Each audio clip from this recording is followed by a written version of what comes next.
the Columbia Network takes pleasure in bringing you Suspense.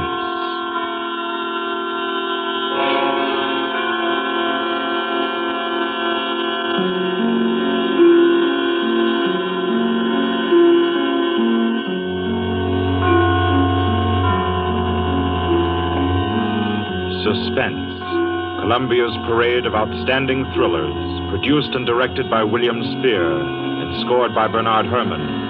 The notable melodramas from stage and screen, fiction and radio, presented each week to bring you to the edge of your chair, to keep you in suspense.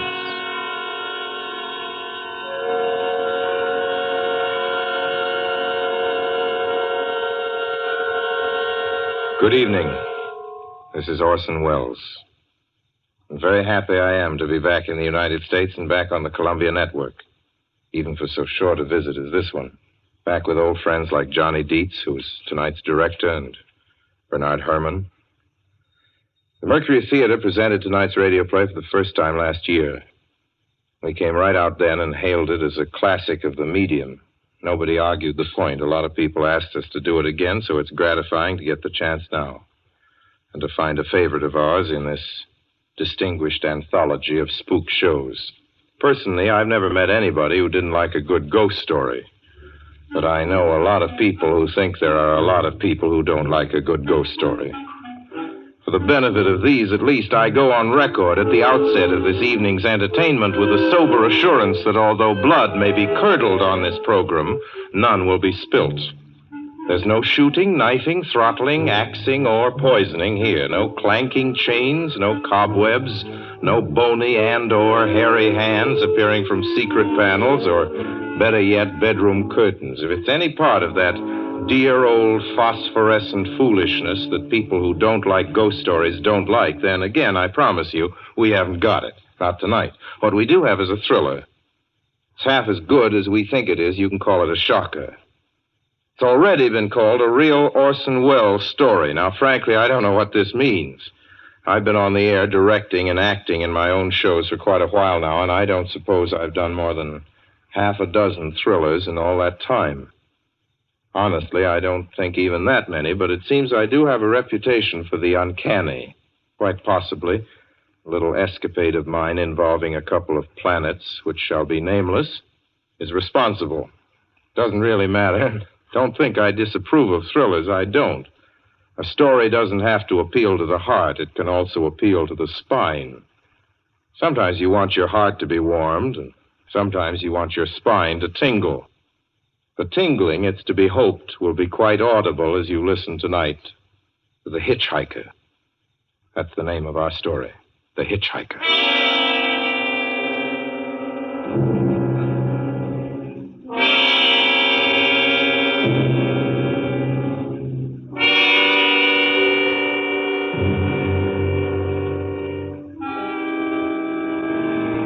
I'm in an auto camp on Route 66, just west of Gallup, New Mexico.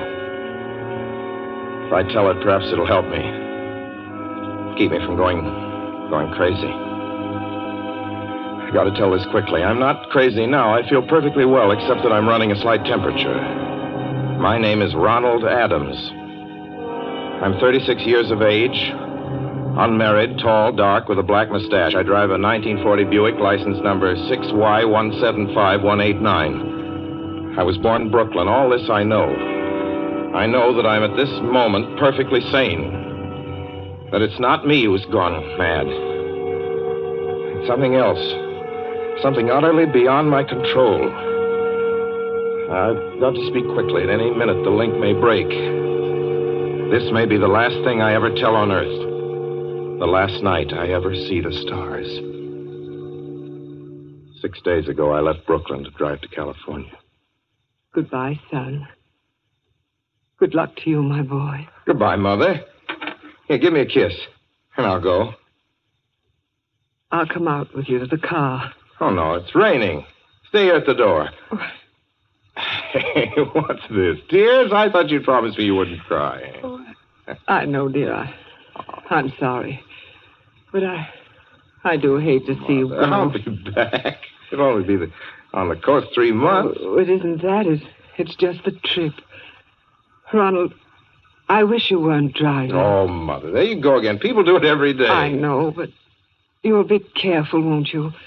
Promise me you'll be extra careful. Don't fall asleep or drive fast or pick up any strangers on the road. Oh, gosh. I think I was still 17 here, you told. Oh, and wire me as soon as you get to Hollywood, won't you, son? Of course I will. Don't you worry. There's nothing going to happen. It's just 8 days of perfectly simple driving on smooth, decent, civilized roads with a hot dog or a hamburger stand every 10 miles.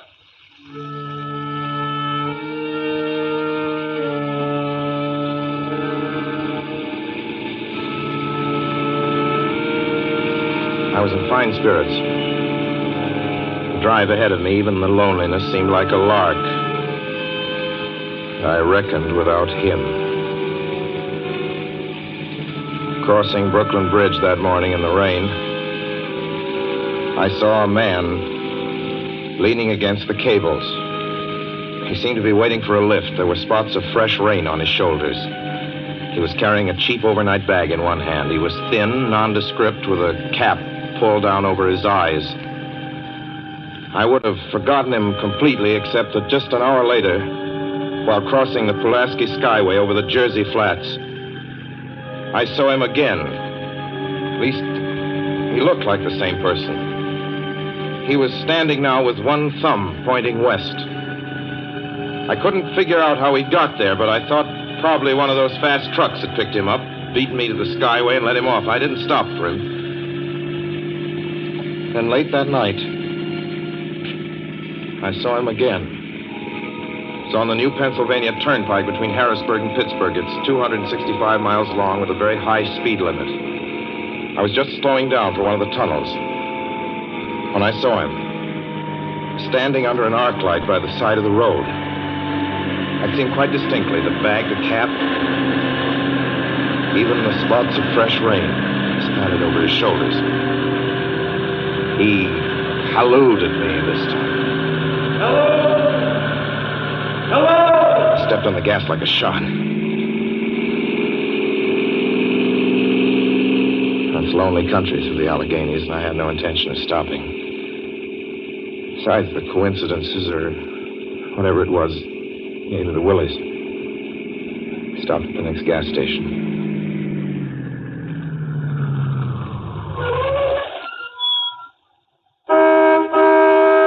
Yes, sir. Fill her up. Certainly, sir. Check your oil, sir? No, thanks.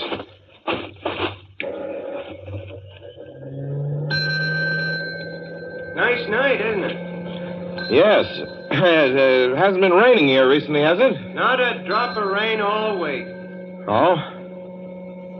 Oh, I suppose that doesn't done your business any harm. Oh, people drive through here all kinds of weather. Mostly business, you know. There aren't many pleasure cars out on the turnpike this season of the year. I suppose not. What about hitchhikers? Hitchhikers here? What's the matter? Don't you ever see any? Not much. If we did, it'd be a sight for sore eyes. Why? Oh, guy'd be a fool who started out to hitch rides on this road. Look at it. Then, you've never seen anybody? No. Maybe they get the lift before the turnpike starts. I mean, you know, just before the toll house. But then it'd be a mighty long ride. Most cars wouldn't want to pick up a guy for that long a ride. And you know, this is pretty lonesome country here. Mountains and woods. You ain't seen anybody like that, have you? No. Oh, no, not at all. I was just a technical question. I see. Well, that'll be just $1.49 with the tax.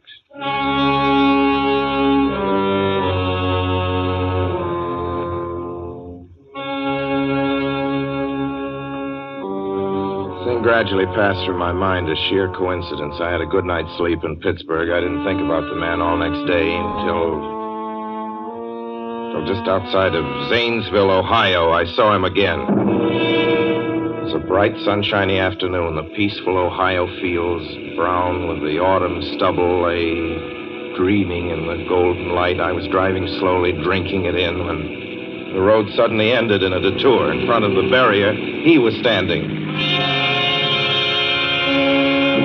Now, let me explain about his appearance before I go on. I repeat, there was nothing sinister about him. He was as drab as a mud fence, nor was his attitude menacing. He merely stood there, waiting, almost drooping a little, the cheap overnight bag in his hand. He looked as though he'd been waiting there for hours. And he looked up. He hailed me. He started to walk forward. Hello? Hello? Hello? No, not just now. Sorry. Going to California? No, not today. The other way, going to New York. Sorry.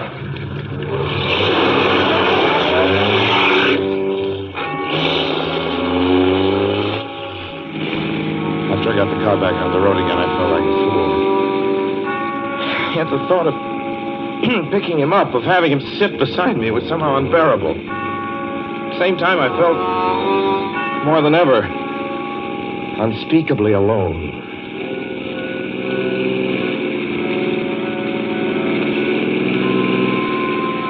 Hour after hour went by. The fields, the towns ticked off one by one.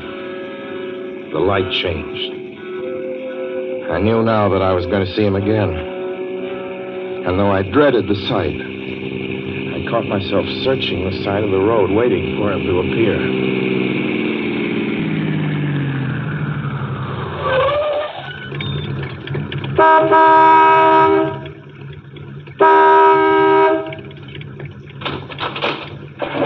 Yeah, what is it?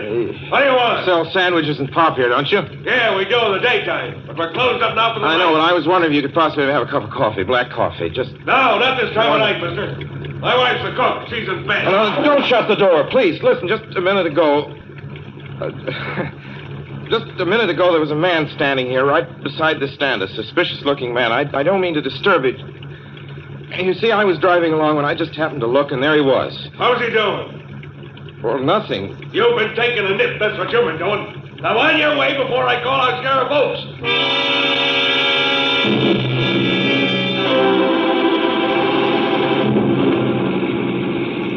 I got into the car again and drove on slowly. It's beginning to hate the car. If I could have found a place to stop, to rest a little. I was in the Ozark Mountains of Missouri now. Few resort places there were closed, only an occasional log cabin, seemingly deserted. That's all that broke the monotony of the wild, wooded landscape. I had seen him at that roadside stand. I knew I'd see him again. Maybe at the next turn of the road. I knew that when I saw him next, I would run him down.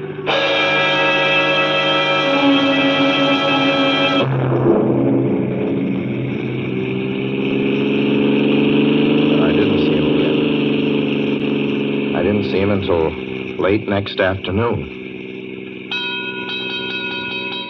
I stopped a car at a sleepy little junction just across the border into Oklahoma to let a train pass by.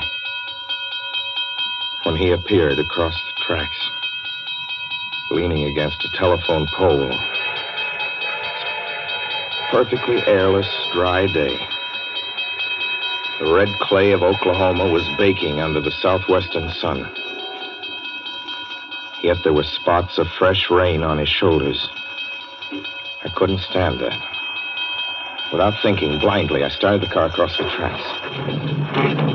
He didn't even look up at me. He was staring at the ground. I stepped on the gas hard, veering the wheel sharply toward him. I could hear the train in the distance now, but I didn't care. And something went wrong with the car.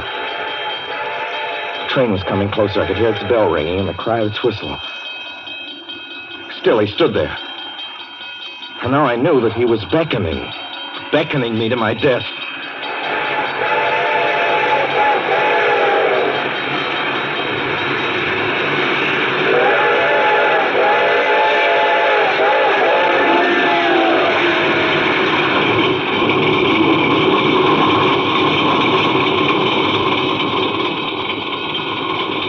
Well, I frustrated him that time.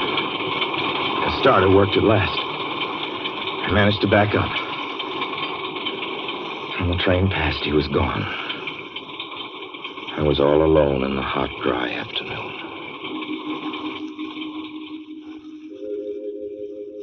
After that, I knew I had to do something. I didn't know who this man was or what he wanted of me. I only knew that from now on, I mustn't let myself alone on the road for 1 minute. Hello there. Like a ride? Well, what do you think? How far are you going? Where do you want to go? Amarillo, Texas. I'll drive you there. Gee.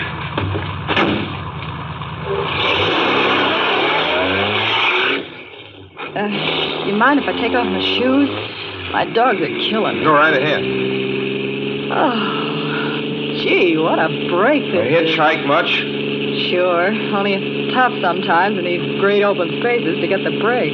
I should think it would be, though I'll bet you get a good pickup in a fast car. If you did, you could get places faster than, say, another person in another car, couldn't you? I don't get you. Well, take me, for instance. Suppose I'm driving across the country, say, at a nice, steady clip, about 45 miles an hour.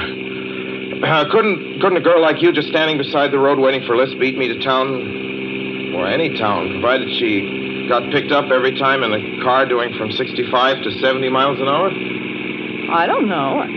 What difference does it make? Oh, no difference. It's just a crazy idea I had sitting here in the car. Imagine spending your time in a swell car thinking of things like that. What would you do instead? What would I do? If I was a good-looking fella like yourself, why, I just enjoy myself every minute of the time. I'd sit back and relax. And if I saw a good-looking girl along the side of the road... Hey, look out! Did you see him? See who? A man standing beside the barbed wire fence. I didn't see anybody. It wasn't nothing but a bunch of cows and a wire fence. No? What'd you think you was doing? Trying to run into the barbed wire There's a man fence? there, I tell you. A thin gray man with an overnight bag in his hand. And I was trying to run him down. Run him down? You mean kill him? Say you didn't see him back there? You sure? I didn't see a soul. As far as that's concerned... Watch for him the next time and keep watching. Keep your eyes peeled on the road. He'll turn up again. Maybe any minute now. There! Look there!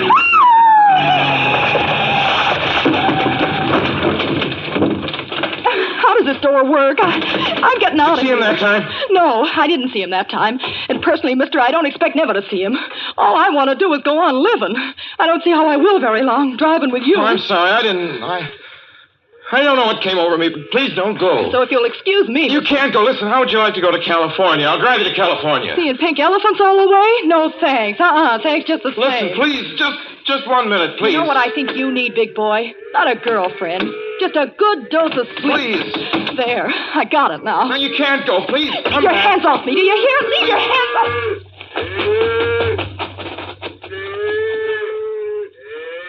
She ran from me. As though I were a monster. A few minutes later, I saw a passing truck pick her up. I knew then that I was utterly alone. It was in the heart of the great Texas prairies. There wasn't a car on the road after the truck went by. I tried to figure out what to do, how to get hold of myself. If I could find a place to rest, or even if I could sleep right here in the car for a few hours along the side of the road. I was getting my winter overcoat out of the back seat to use as a blanket when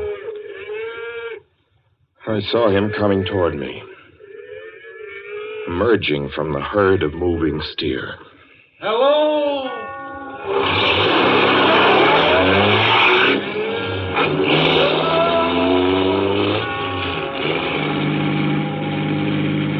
Maybe I should have spoken to him then. Fought it out then and there.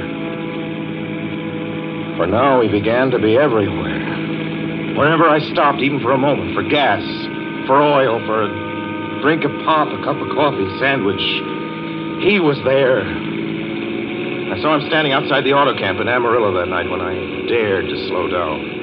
I was sitting near the drinking fountain of a little camping spot just inside the border of New Mexico. He was waiting for me outside the Navajo reservation where I stopped to check my tires. I saw him in Albuquerque when I bought 20 gallons of gas. I was afraid to stop now. I began to drive faster and faster. I was in lunar landscape now. The great arid mesa country of New Mexico. I drove through it with the indifference of a fly crawling over the face of the moon. Now he didn't even wait for me to stop. Unless I drove at 85 miles an hour over those endless roads, he waited for me at every other mile. I'd see his figure, shadowless, flitting before me, still in its same attitude, over the cold, lifeless ground, flitting over dried-up rivers, over broken stones cast up by old glacial upheavals, flitting in that pure and cloudless air. I was beside myself when I finally reached Gallup, New Mexico this morning. There's an auto camp here. Cold, almost deserted this time of year. I went inside and asked if there was a telephone. I had the feeling that if only I could speak to someone familiar, someone I loved, I could pull myself together.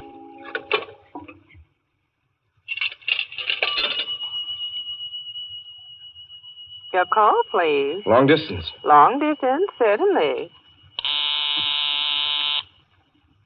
This is long distance. I'd like to put in a call to my home in Brooklyn, New York. I'm Ronald Adams. The number is Beechwood 20828. Certainly, I will try to get it for you. Albuquerque. New York for Gallup. New York. Gallup, New Mexico, calling Beechwood 20828. I'd read somewhere that love could banish demons. It's the middle of the morning. I knew Mother would be home. I pictured her tall and white-haired in her crisp house dress, going about her tasks. Be enough, I thought, just to hear the even calmness of her voice. Will you please deposit $3.85 for the first 3 minutes? When you have deposited $1.50, will you wait until I have collected the money?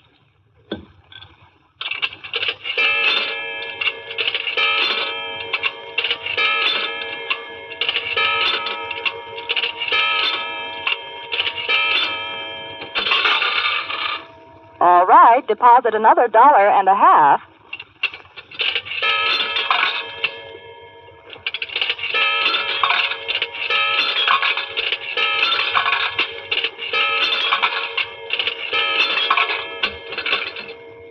Will you please deposit the remaining 85 cents?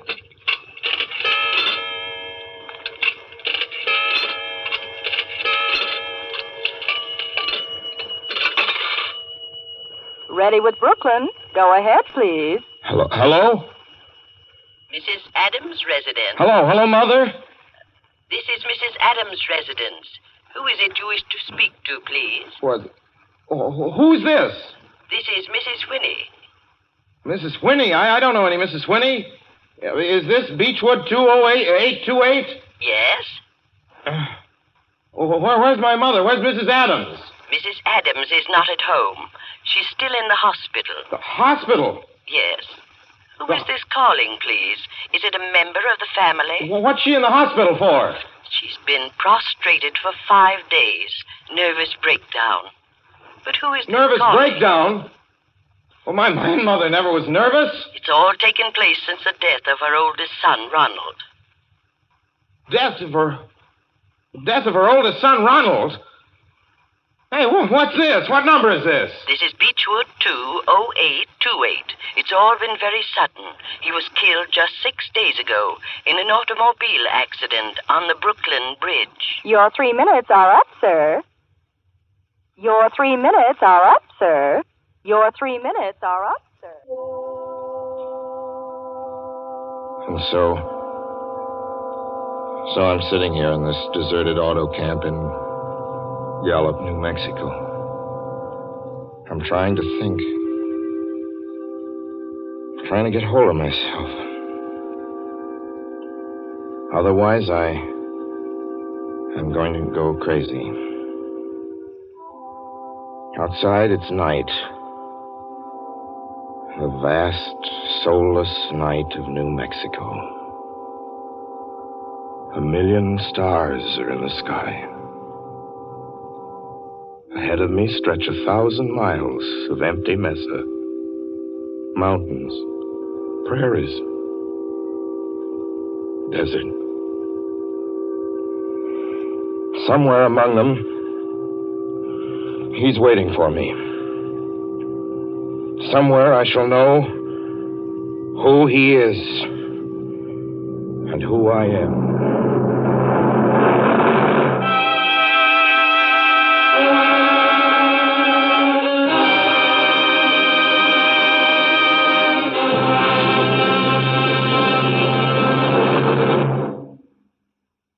So ends The Hitch-Hiker, and to Orson Welles our considerable thanks for his playing of the title role.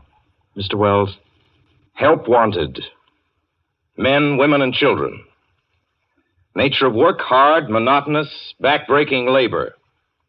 Hours, 75 a week minimum. Pay, few cents an hour. Added inducement, 2 meals a day, including several ounces of bad bread and a cup of thin soup. Don't delay. Apply at once. How'd you respond to a want ad like that, Mr. and Mrs. American working man and woman? You'd laugh, wouldn't you, and throw the paper in the trash basket. Dismiss the whole advertisement as some kind of a joke. But believe me, it's no joke. It's a simple statement of the working conditions that exist today in Nazi Germany and the conquered countries under Nazi rule.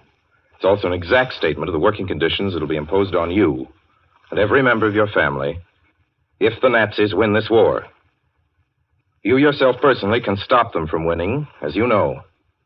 You don't have to give up your well-paid job to do it. You needn't have to be a soldier or a sailor or an airman or a nurse or a war worker to ensure American victory. Uncle Sam doesn't ask plain, ordinary, hard-working citizens like you to give him anything. All he does ask very seriously and very urgently is that you loan him 10 cents out of every dollar you make. That's all there is to it. Lend Uncle Sam a dime to win this war, and he'll pay you back with interest when he's won it. The easiest, most convenient way to lend him these dimes is to enroll in the payroll savings plan. Just tell your boss to deduct 10 cents from every dollar he pays you and lend it to Uncle Sam in your name. Sign up for this simple savings plan today, and when victory comes, you'll have war bonds in your pockets instead of Axis bonds on your wrists. Suspense will be heard again 2 weeks from tonight. Next Wednesday night, September 9th, the Columbia Broadcasting System will present over many of these stations at 9:30 p.m. Eastern Wartime an address by W. Averill Harriman, the United States Lend-Lease Administrator in London. Mr. Harriman, as the personal representative of the President of the United States, attended the Moscow conferences between Winston Churchill and Joseph Stalin. Next Wednesday's broadcast will be Mr. Harriman's first public address since his return to this country. Suspense is produced and directed by William Spear. John Dietz was our guest director this evening. Tonight's radio drama was written by Lucille Fletcher. The original score was by Bernard Herrmann.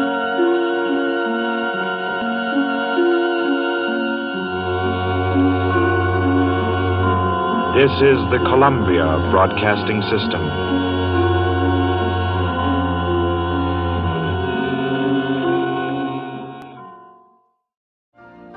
You've been listening to the OTR Gold Network. Find more classic radio at otrgold.com.